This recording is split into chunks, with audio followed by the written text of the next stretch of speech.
the suppression of the use of marijuana and of the forces lurking behind it are the most important jobs this department is now engaged in. In 1930, the records on marijuana in the Washington office of the Narcotics Division scarcely filled a small folder like this.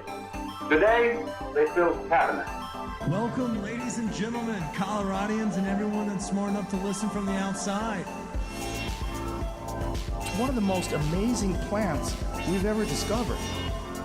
The pot party, the trippers, the grasshoppers, the hip ones, all gathered in secrecy and flying high as a kite. Welcome back, ladies and gentlemen, to a delayed episode of Stoned Appetit. That's my fault. We had too big of a time last night. I didn't have an episode in me. We've got a great episode for everyone today, but before we dive into any of that, let's touch base with the team. How you doing, CB? I am doing fantastic. Coming off a night like last night's, I'm finally not full, and the sun is shining. God, I love the weather reports. It's the most interesting part of our episode. QE, oh Queenie, how are you, Miss E? I'm great. Still thinking about the food Oh, last night. A good It was good. thing? Yeah. You're thinking good thoughts? Are you also thinking about the company that you shared that meal with? Nah, just the food. No. That's totally fair. Okay, yeah. That's totally fair. Check that Sorry, out. the Yep. food overshadowed the company. As it should, maybe. Yeah, Depending how you feel. That's a testament to how great the restaurant was because your company was second to none. We'll dive into all of that. Plus, Kip goes 5 days deep in the desert between golf and hallucinogens. It was a doozy. We'll dive into all that and our newest segment that we've introduced in 2024 of Is It Good or Is It Just New? We have a new chapter in that book. But before we dive into any of that, I want to give a shout out to our friends and our sponsors, Seed Money Consulting. If you don't know, now you know.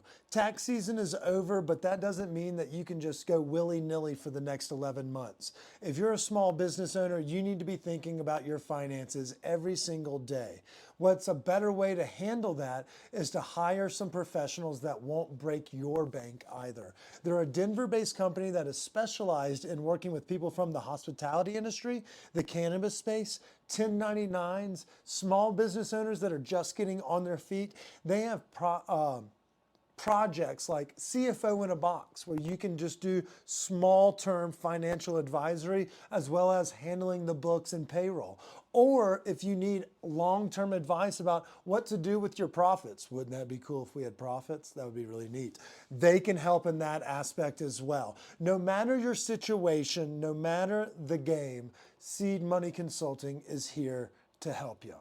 Speaking of people that are here to help, we would be remiss. Tomorrow's Fried Chicken Friday. The people that are listening to this, it's Fried Chicken Friday. That means it's bird call time. The kings of the second kiss. The habanero aioli, the pepper jack cheese, the spicy chicken Sammy. It doesn't matter if you're not a spice fan. They have so many customizable options for chicken sandwiches. We love our friends over at Bird Call, and we're certain you will as well. They're hatched right here in Denver, locations strewn across the Front Range, and they have 3 locations in Arizona and in Texas. So if you're tuning in from Sedona or for the Sedona recap, oh boy, there's a Bird Call near you. All right, so let's dive right into it. I think a lot of people were curious, especially after I fumbled my way through Monday's episode. My brain just wasn't there. Tell me about Arizona. Arizona in the northern region where it's not as hot is gorgeous as shit. The weather was choice as can be. And when you combine a little bit of that Borea or Aurealis, the fucking green lights with some of the very legal mushrooms that we had in our possession, oh boy, shout out to Cosmic Bars. I saw the whole goddamn universe.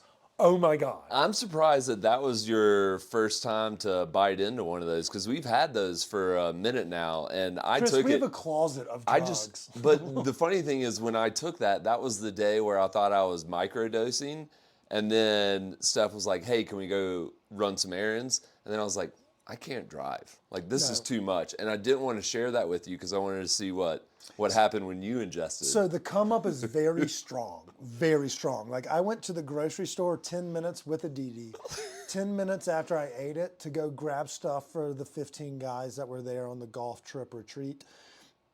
I was in the middle of the store and I picked up a bottle of wine. I was like, oh, it was awesome. And then the 4 hours after, it was kind of like a plateau downward. So it was very mild or milder than the come up was.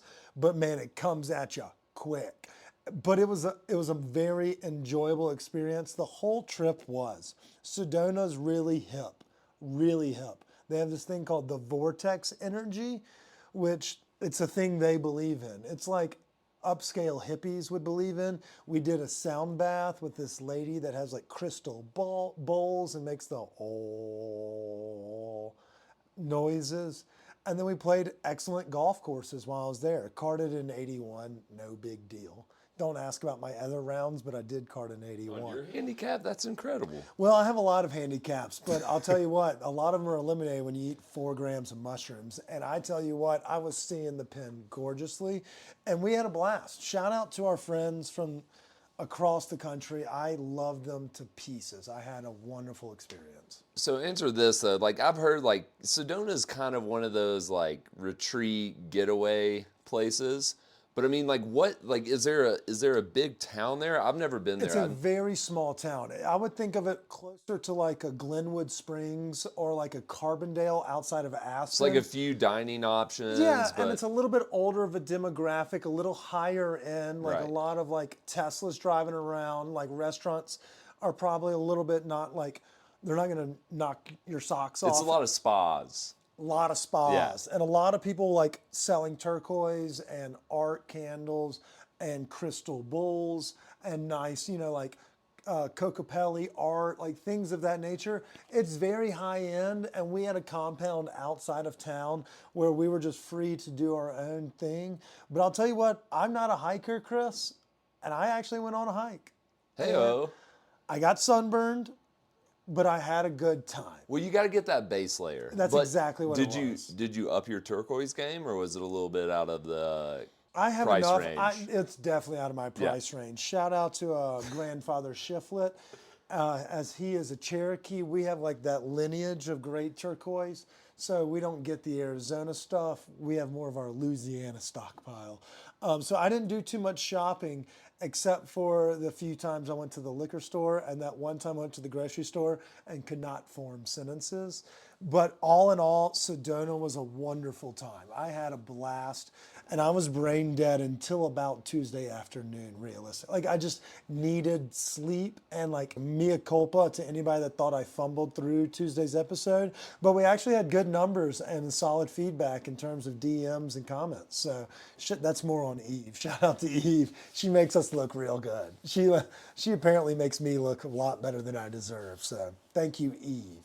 But I had a blast. Thoroughly recommend Sedona if somebody's looking to do an outdoor find yourself like experience. Bring your pocketbook. Would it be a fun kind of getaway with the significant other? It's a little bit of a drive if you were trying to do that. And if you're trying to fly, you have to fly either into Phoenix and then puddle jump up to Flagstaff. Okay. Or fly to Phoenix and then just drive up the 2 hours. So realistically, like a Santa Fe would kind of be in the same vein. Like if Santa Fe and Breckenridge had a baby, that's what Sedona would be. The mountain companies look gorgeous. And they talk right back to you if you do it. Oh, I love that. Yeah, it's really nice. But yeah, it's definitely hip. And for anybody that's listening that's in our Arizona constituency, I see why y'all like it up there. Like it's chilly at night. It's warm during the day. You can sit by the pool. You can play golf. And I'm sure it's fucking miserable later in the summer, but it was really nice. Hell yeah. What'd I miss while I was gone? Tell me a little bit more about your dining experiences. I heard you hit a new spot. Oh yeah, so you didn't miss a whole hell of a lot, but concerts are revving up, getting ready for the summer season, and so we went to see the Teskey Brothers at the Mission on Saturday night. Great concert. Good to be back at the Mission. But beforehand, we were going out with our friends, and we were trying to figure out a spot where we go have a bite or two before a show, And so one of the friends suggested this new spot, or relatively new, I think, Corsica. Yes, the sister of the Barcelona wine bar fortune. So, the Cheesecake okay. Factory of wines. And so like that's the thing. Like I'm not stepping on anybody's toes. I'm not a fan of Barcelona. It's just I don't know. Happy hour doesn't suck. The crowd is, I mean, it's one in, one out. So it doesn't matter what we fucking say. It's Yeah. like the Texas Roadhouse of like upper middle class. So that's great and all, but like I you know, and maybe for a happy hour it's fine, but like when I'm looking to like spend some money at an establishment, I want to make sure my money, like I get what I pay for, you know? And with Corsica, it was funny because like I looked at the website, everything looked really good, like the background on the chefs and the people behind it looked really good. And then I get there and it is just utter chaos. Like number one, the restaurant's too fucking big.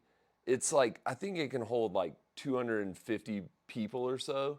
There's like 4 different areas. It's wild. It's loud. You can't hear a fucking thing. You're trying to talk with your server. That makes it difficult. And then the way it's organized, you know, it's a lot of small plates. Yeah, it's tapas, which Yeah. Barcelona is the same kind. And for some reason in the US, like we can't figure out how to really do it right. And what I would wish, I think would be a better experience is if like Corsica had like, you know, almost like a sushi menu where you can keep track. Because there are times where like we were ordering things and firing in different things and our waiter had no idea what was going on. Like what That's why we do the 90-day buffer, because they're Yeah. still in a learning curve. So let's not ding them for that. So I'm not dinging the waiter. I just think the whole overall like The system is not- capacity. But then, you know, we ordered quite a variety of dishes, and to be honest with you, man, like everything just lacked seasoning. And that's what pisses me off more than anything. Like if Oftentimes, passion sits right next to salt and pepper on the shelf, and it sounds it was lacking all three. yeah, like I would say the only bite that I thoroughly enjoyed were these dates that were stuffed with nduja, and they had this kind of Sausage? sweet, yeah, and those were really good bites.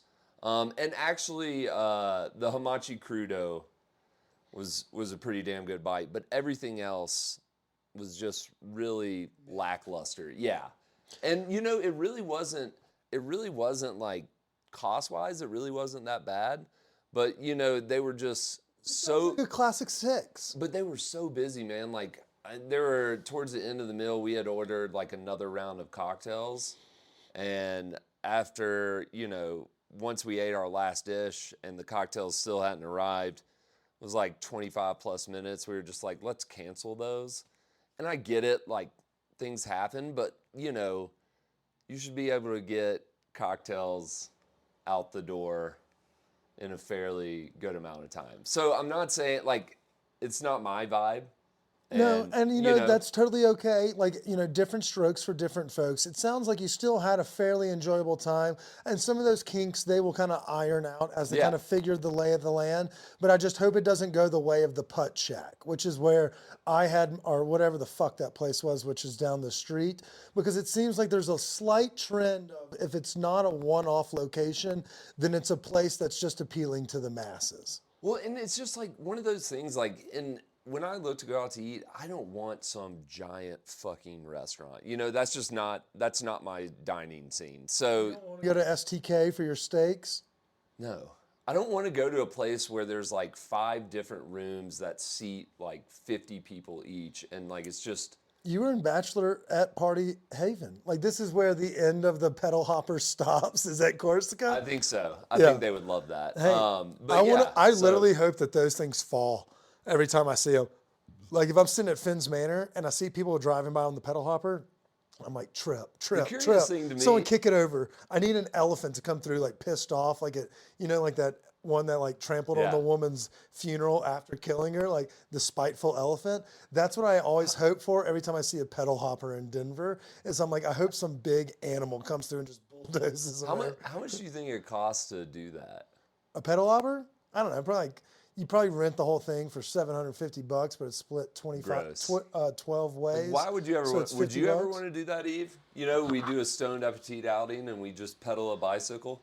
I kind of want to try one. I've seen them. shit. Really? Yeah! We're But doing like- a Stone Dead Petite pedal hopper! But not if they're that expensive. Definitely not. Don't worry about it. It's a company expense. We'll make a sponsor. It'll just pay be for it. us three. We'll have Great. a So lot I'll of be work to pedaling do. the whole thing, and Shut- you two will no, just be okay, so sitting there's there, a, not there's a fucking doing motor anything. first off, and the guy in the middle is operating it. He's just having y'all like graciously pedal it. So it's kind of like the gas meets EV, where it's like, oh, when you don't have enough battery juice, you use gas to get it through. I'm pretty sure that's what it is. It's not actually dependent on the 12 girls in cowboy boots and fucking spring dresses to get down the road. Because if it was, they'd all get stuck at Federales after True. doing their ice shots, which it sounds like this is a cousin to Federales. We'll get a but we're bottle- doing it. And shout out to our sponsors. That sounds like a Pine Melon project. We'll get a That's bottle what of it is. rosé. We'll get Eve White Girl Wasted on an afternoon, and then we'll just pedal our way around Rhino. Just do it with a bunch of randos. Be like, hey, y'all got room for 3?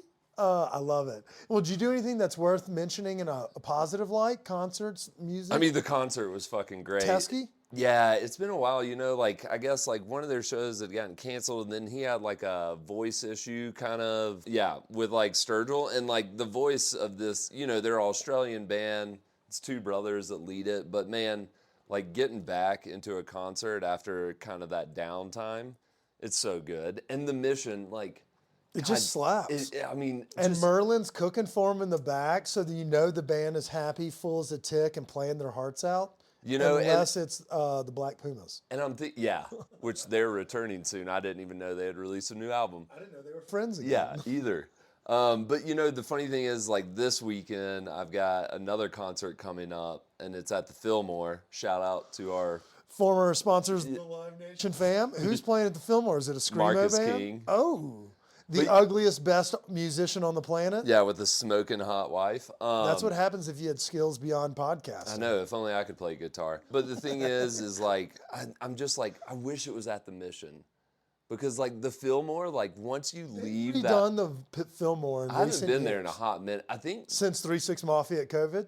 No, I think the last one I went to was when I went with Cassidy? Oh, shout out to Cassidy Cerisa. We miss you, and we hope Malibu's treating you well. The Fillmore's been renovated since then. It's actually kind of fun. They've mitigated, like, the flow of traffic, so there's multiple bars. 'Cause it was and awful. tiers. If you left the floor trying to get back to You're where you screwed. were, You're yeah. screwed.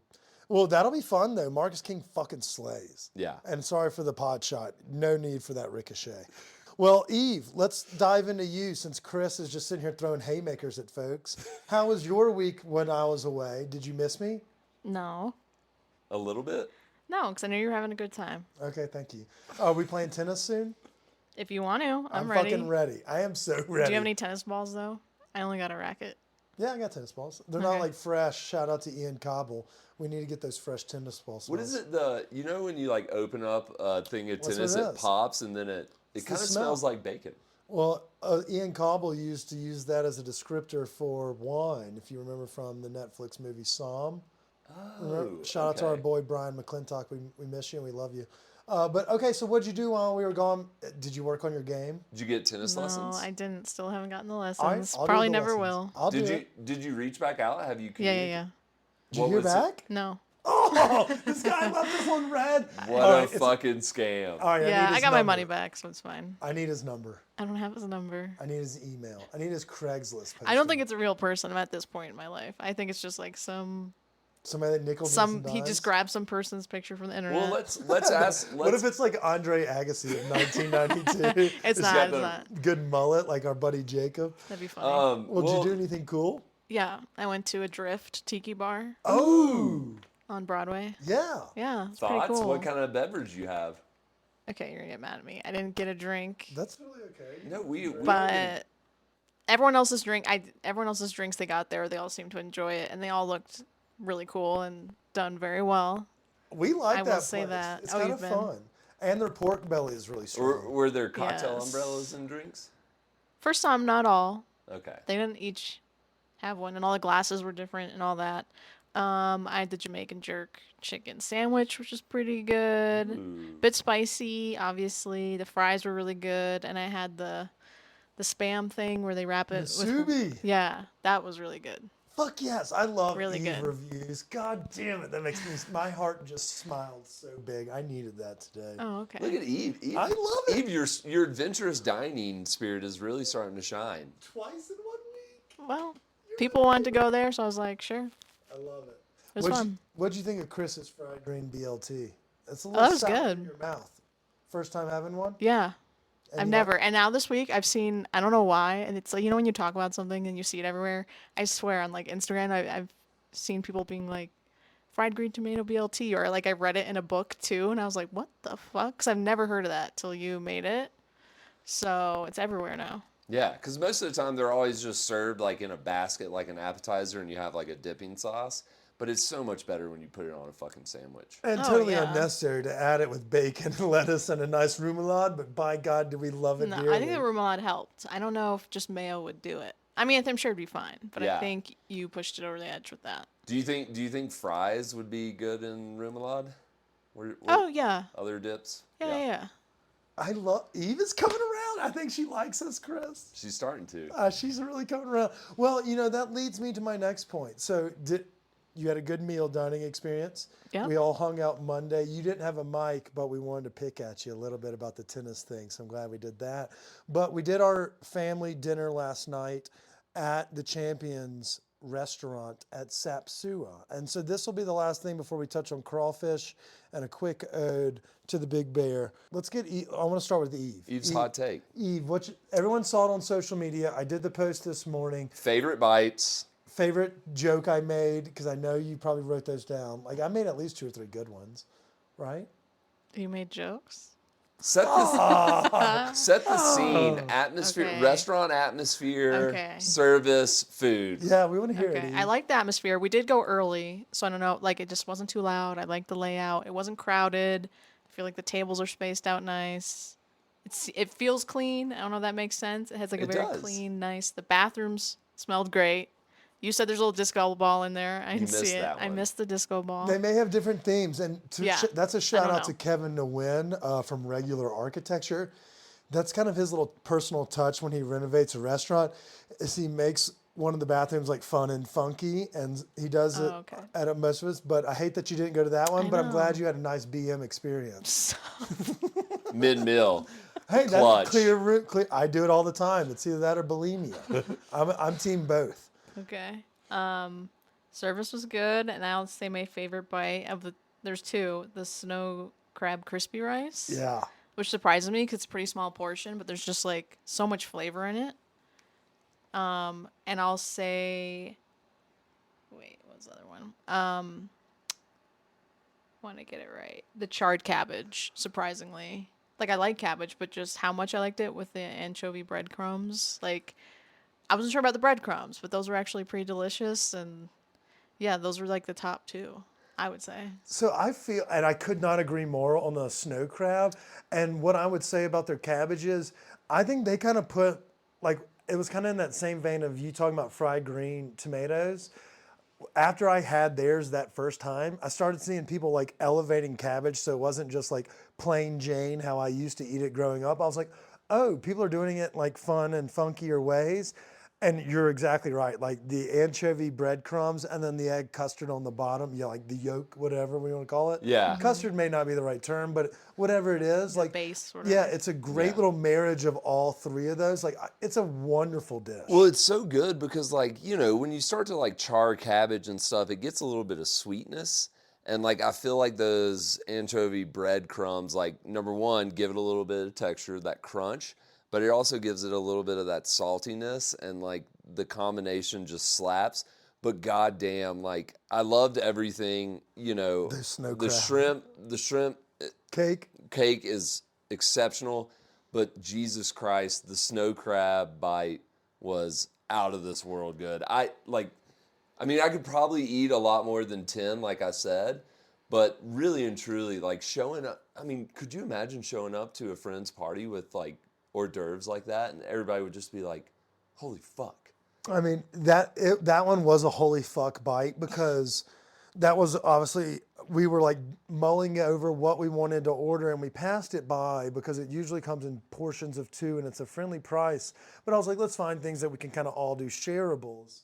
And when they were like, hey, y'all have got to try these, here's 3 of them, it blew me away as well. I was like, the crispiness with that sweetness or that rich flavor from the crab, it was delightful. There's a little bit of heat on it too, and the best thing about it is you get it all in one bite, and so like it just kind of everything marries in the mouth, and it's really nice. And so jumping off of Eve, one of my other favorite dishes, and I know like we didn't get a chance to like sample like the actual burger, so they whipped up something kind of special just as a way to show us the burger, but by God, like when I'm craving a burger, that's the type of meat and taste that I want. Like they explained on the podcast, they use short rib. Like you can get that fattiness that marries with that. Like I used it twice, but like it meets in the middle, so you get a little bit of all of that, and then there's still a sear, and the integrity of the burger still remains on the Loco Moco. Yeah. And if it's on a burger dressed with the dripping fucking Laughing Cow cheese, I can only imagine how revolutionary that is. Oh my God. I mean, if anyone listened to last Thursday, and if you haven't, you're doing yourself a disservice because they're tipping their hand. Chef Anna and Chef Nee and even Chef Theo and the whole fucking team are doing wizardly work in the kitchen. Like, they were exceptional. And that burger had like the char taste that you want on a burger. It really made me think like, okay, my next burger, I don't want to be disappointed. I've got to get my next burger at Sap Sua. That, and then the quail. The quail, like, you know. The cold-hot combo was actually very welcomed, especially in the mouth, because it was just a little bit like, I didn't expect it. And we finger banged it. So obviously we picked it up, and like I was like, oh, it's a little, cold to the touch. The meat is warm. And then you marry it with it. I keep using the word marry, but you use it, combo it with that fucking salad. It's like a delightful little buffalo chicken surprise in your mouth. It was fucking awesome. I could have put down a whole quail. Like, I don't like sharing quail, but, we had to so everybody could get a bite. But having that, Chris, Mr. I eat fucking quail by myself. Having what a that brag. He can eat this much. Tiny Tim. Can I have some more? Having that. That's Oliver Twist. What is it? That coconut ranch. That coconut ranch is delightful because it's not good. like it's not overpowering. It's a little softer than like a and traditional even ranch. said, she was like, I'm not sure if I'm in on the coconut ranch, but you liked it, huh? Yeah, well, I'm just coconut can be hit or miss. I'm usually not very coconut oriented, but too. I didn't really taste coconut in it. I think maybe it made it lighter, like it wasn't like a heavy ranch, if that makes sense. And you're not a ranch person. I'm not at all. But you would have, I think, more reason not to like it. But I liked it. I was in the same camp of like, oh, this could be off-putting, because like when I get a salad, I look for that oil or that balsamic or whatever. But when you said the coconut, I was like, oh, she and I may be in the same camp. But with that, I don't remember the exact peppers they used, but dressing the quail and then combining it with that butter lettuce, like it just spreads perfectly. And I thought it was really enjoyable. I thought that was a really fun bite. And I know you guys made fun of me while we were at the table about. We make fun of you all the time. We have a side chat where we just make fun of you. I'm sure y'all do, and I'm glad I don't see that. But anyways, it's on Twitter. Release that information. There's going to be a hack one day. That Freedom of Information Act, she's going to be like, I bet his wiener's small. Hippies really got something right. No, but obviously y'all disagree with some of my political fry takes? selections. Oh. But I got to say, those fries are good. shoestring style fries with like the curry seasoning, like, and the Kewpie mayo, like that, those fries were damn good. So I really want to have a burger and just fries when I go back there. I mean, realistically, and they talked about it last week, it's a stoner's paradise. Like, even if you're not, I don't want an Asian influenced meal, they have so many things that you would be unbeknownst to know what restaurant you are in. Like you're saying, a burger and fries from there would be, I mean, it probably tops 92% of this fucking city. Like, I love a smash burger, so I don't want to discredit Twan's and Snipe.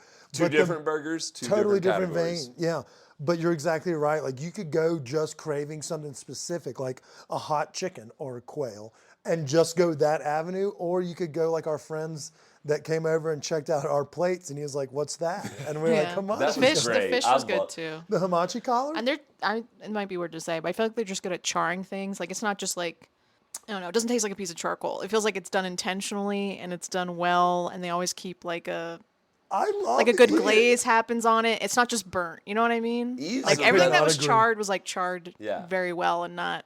It It wasn't like adds to dusty it. or It smoky. doesn't Yeah. overpower it. They're not And- trying to be fancy just to be like, oh look, we charred it. It's like It's not like, oh no, you Thanks burnt for the this dirt. motherfucker. Yeah. Eve's the regular I Ruth love- Reichel over here. I fucking love it. So also one thing we didn't get to try on their like happy hour kind of option was the fried catfish sandwich. You signs in that Which up. I mean, it's a fried catfish sandwich. It's part of our roots. I want to try that. The pig ear though was in that same vein of something like, oh, it's made like it oftentimes would be overlooked on a menu, but I think either you or shout out to Tony, our waitress, it was like how they cooked it and then fried it. It like sealed in some of that meatier flavor. Yeah. And then it was over a bed of both cabbage and like spring vegetables. Then I thought they just all played so well together that you could just sit there and eat it all fucking day. And I'm glad we didn't get the catfish sandwich because that means we have to go back. Yeah. And we're just going back for Sammy's, and maybe we'll bring our recording equipment next time so that we can actually record on location. But I mean, goodness fucking gracious. I had a blast eating with y'all, and now that I know Eve has this type of review in her repertoire, We're taking her with we're us. taking her with us everywhere. She's going to family dinner with us later this week. I don't give a shit. I had a blast not only eating with y'all, but dining with the team is just exceptional over there. And we would be remiss if I didn't just say thank you to Chef Anna, Chef Nee, the whole chef team, as well as the front of house. It was like Eve said, the service was great. I mean, the cocktails and drinks, wine was wonderful. Like that was a knockdown, drag out dining experience. And one small thing that I noticed, which I love, and I haven't seen it probably at any restaurant, but I love the fact that like at the bottom of the menu, they listed the names of all their staff. So like they had the front of the house servers, they had all their names down there. They had the back of the house. And so it just goes to speak like what they said when we interviewed them in the previous podcast episode. Like they designed a restaurant around the culture and the things that they want a restaurant to be. And I just think that it may pass by a lot of guests, but I think when I saw that, I just like, I don't know, it hit home. Like I think like they really mean to be intentional and they care about all their staff. And I thought that was just something exceptional that, more restaurants should do, because even if you aren't going to interact with back of the house, like these are people with names. Like It's not, and it kind of humanizes the whole Yeah. thing. And one thing I also noticed, in addition, like that's a great call, when you see folks from the hospitality industry and you can say hey on your way out, like shout out to Rach from Mac Fam who we spoke to on our way out the door. But when you see folks that work in dank ass restaurants or we've met through common interest of quality dining experiences and we're eating in the same spot, you're in the right spot. Yeah. And then, one thing we kind of I took a cheap shot at Corsica for earlier, but you cannot do here is they cook with passion. Like they come out smiling, like here's what you're eating. Like, let me tell you the story of this dish. Like the reason we like to pair this butter lettuce salad with this hot quail is one of our staffers did it and felt that was a proper pairing together. So we serve them together when they're ordered, even if they wouldn't necessarily come out in the same turn, Yeah. And I think that's something that folks that both understand hospitality and restaurant scenes, but also understand being a consumer on the other side, they're like, this is what I would want to do, Right. And I think that's just, they've done it very eloquently. It's refined yet casual, in that you could wear what we're wearing or what we wore yesterday. Like they're not turning folks away because there's no collar on your shirt, or if you're only there for a burger, like you're not getting a weird look. There's no, like, they're not going to try and upsell you. Like you can come in there, come as you are. And I just thought it was an exceptional dining experience. And I'm glad that we got to take Eve with us because I think she may be our number one critic from going forward, because you know how hard it is to impress her? I throw jokes at her like 78 times a week and only like 6 land. That's a batting average of like Chris Bryant with the Rockies. Like, it's very tough. She's a tough critic. She's a harsh critic. She is a harsh critic. But you know, the best thing is that we left them with the championship belt, which really adds to the feng shui of the whole place. It sits right next to Kobe, as it should. And shout out to the Nuggets. They play tonight. We wish them the best. I think that just about wraps up today's episode. We glazed them. We probably look like fucking Lily from OnlyFans, but after that episode. But I had such a great time. We had to pump their tires. You know, like I had a blast. I think before we go, shout out to the Big Bear, the Golden Bear, Jerry Bear. We hope you feel better. We hope to be talking about you again on Monday. But at the same time, until next week, y'all stay high, stay hungry. Sap Sua. Snow crab, crispy rice. Cheers! E, you have to start doing more food reviews. We're taking her out to dinner once a month at least.